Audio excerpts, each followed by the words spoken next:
All right, today we are going to show you how to properly jack a 2014, so a first gen, a Mark 1 Tiguan, and put it up on all fours so you can feel safe working underneath it. So let's jump into it. Here we go. So one of the first big things you want to do is, if your garage has a slope floor of any sort, so like if you have a drain, you're going to anticipate that your jack stand is going to be kind of down a little further on this one, on this front one, right? Or if it was on this, if your car was on this side, it would be this front one, right? So wherever the drain slope is towards, you're gonna have to raise the jack up or your stand up a little higher to get everything equal. Ideally, you have a flat floor like this one with no drain. I would like a drain, but there's pros and cons, right? This is a nice flat floor. I don't have to worry about that. All my stands will be at the exact same height. So I've got a couple different types of jack stands. I got a 2-ton and then this is a 6-ton. I much prefer the 6-ton. You can see how much higher it sits. It's a lot more stable. It's got a wider base, so it makes it more stable. It's got these welded on flat plates, so you can really see when it's lifting up off there. These are kind of, you can still see when you got one lifting, right? But it's just not as obvious. But you can get away with this car with this one. It's not as stable underneath it. I don't know. I've done all kinds of different work. I've got another video where I talk about this jacks on the Odyssey too, but I talk about where I use these to pull the transmission on that truck. So fully capable of doing all kinds of stuff, but my opinion, I don't even use these anymore. Get the 6-ton. The 6-tons, these also have this little secondary latch that's going to save your behind. If the little paw that's inside of here were to break, that's going to keep it from falling. Another thing I've done on these is just mark a number on here, and then I can easily run around and make sure they're all at the exact same height. Super helpful, especially when you have a slope floor like I was talking about earlier. So you might anticipate, if I'm going to go up to 6 on all the others, this one over here might be at a 7, or if your floors really sloped really bad, it might be at an 8. I don't know. Anyway, that will help you tremendously. All right, I'm under the very front, and I'm going to take a block of wood and just put it on my jack. I don't like lifting directly off the jack if I can prevent it. So we're going to take this and slide it further up under, and once I get it up enough to show you, I'll show you what I jack it from. I've got it where I'm happy with it, and I'm going to start raising the car.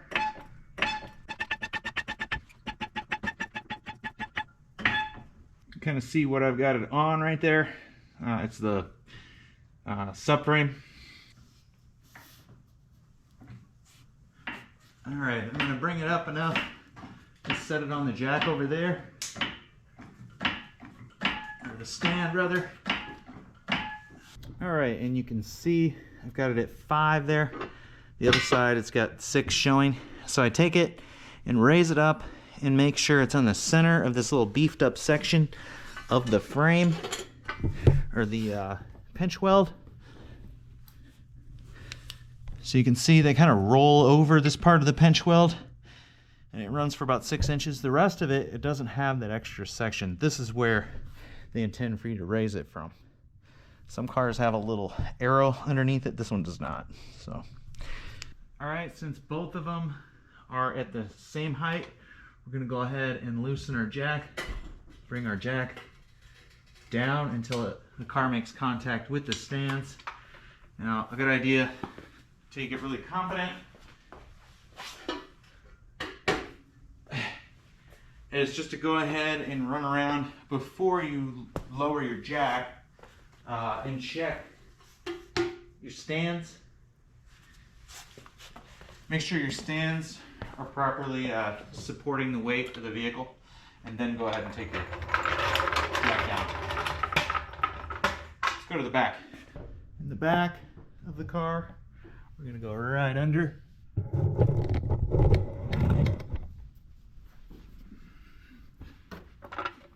I'm going to bring that block of wood up right on the rear differential.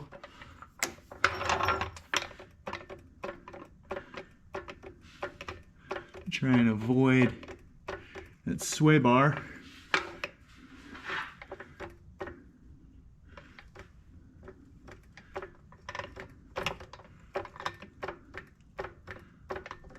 All right, we want the block of wood kind of centered along the rear diff.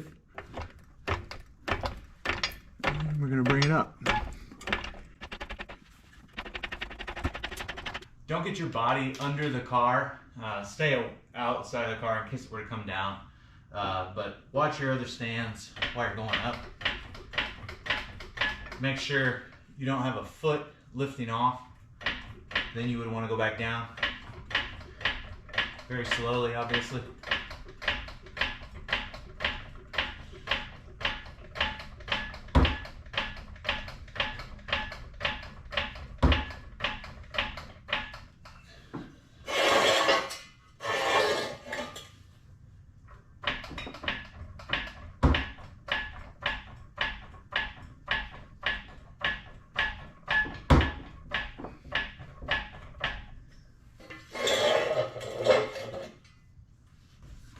All right, when I'm setting one of these, I like to take it so I can feel the beefed up portions from here to here.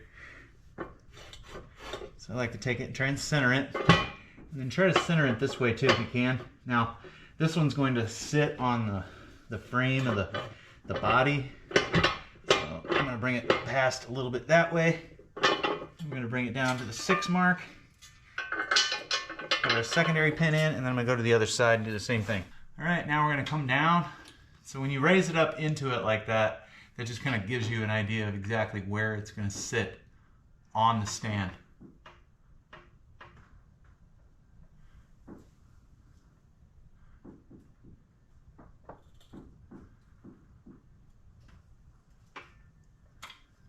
All right, I'm gonna go check the other stand. All right, both of them are stable. We're gonna bring the jack out.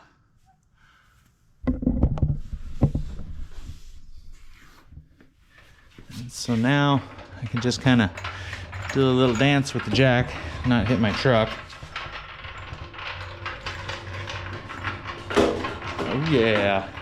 Now if I was going to be under it doing a lot more, or I wanted to raise it more, I could. Sometimes with these stands are pretty much positioned. I like these. You can get a taller one, but I like these because if you get the car up too high, you almost have to like really reach up there, right? And reach for stuff. So like there's a perfect height, right? Where you don't have enough room, and then there's a height where it's kind of too far away. But if I wanted to say, I could have raised it back up even further and then put the stands under and then come to the front and raise it up further. But you got to keep in mind, if you do that, you'll kind of max out how high your jack will go.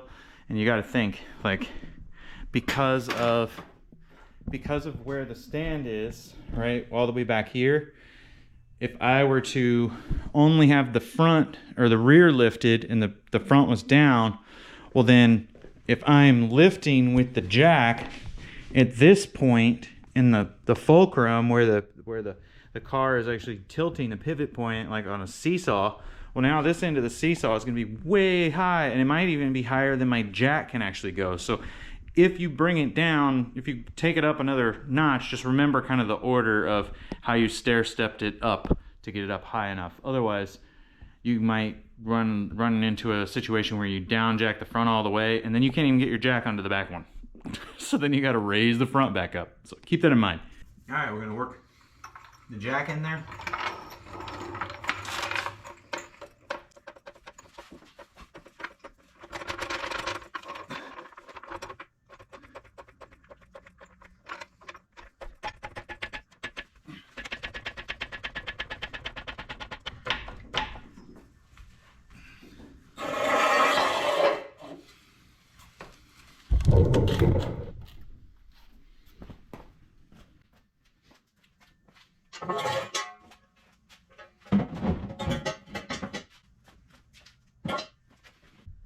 So that's kind of where I've got it.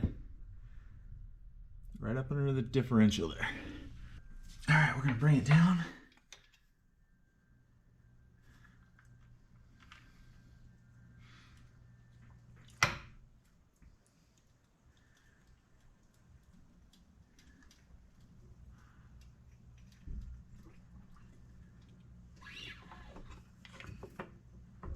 Okay.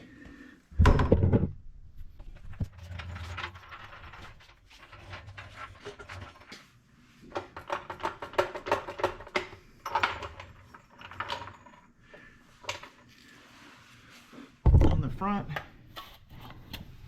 We're just raising it right about there.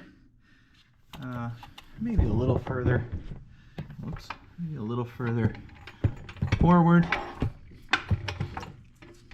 Anywhere on this big aluminum pad here.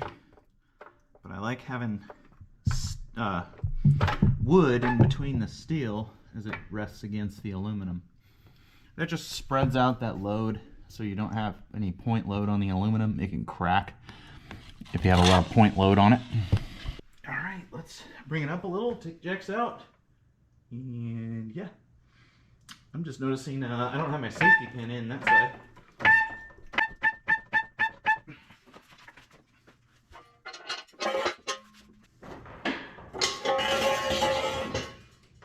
All right, coming down.